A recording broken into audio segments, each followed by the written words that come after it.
I'm mindful of keeping some things in confidence here, but just let's double click on that for a moment on approaching the tough conversation with your business partner, former business partner.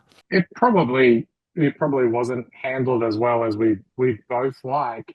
Uh, I think we tried to lean on the community and come back to like position description. What can I do? What can you do? Is that worth our time and money? Like we tried to keep it to that. But again, this was a significant learning for those who are in business partnerships. We never had a really strong position description or contract in place, so it made these conversations and assumptions a lot harder. There's assumptions on both parties about what both business partners will do, what they're willing to do, what happens when their life changes. Like I had two kids in that period. Um, so the learning there, yeah, probably coming back to some of that contract stuff, position description stuff, which makes this easier. Um, then then it was just being brave and having the conversation that we felt like something was off, which we did.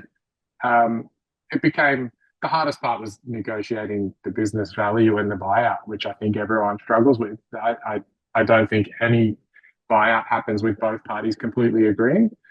But again, we had really good help. We had really good help with consultants who specialize in that. So even if that was a lesson again, Did you do it with the Rushmore group? Was it um, that we help? used we used Anthony Hurst, who's really experienced Oh, in yes. valuing businesses and putting the multiple on it and figuring Yep. out what directors' wages should be set Yes. at. Yep. Um, so that was good. Yeah, it's such an interesting thing. Like you and I have both been part of um, directly or indirectly seeing a bunch of business partnerships dissolve, break up, move on. Most are tricky, some are pretty seamless. Um, and to your point earlier around, easy to take the advice or the quotes when it's going well.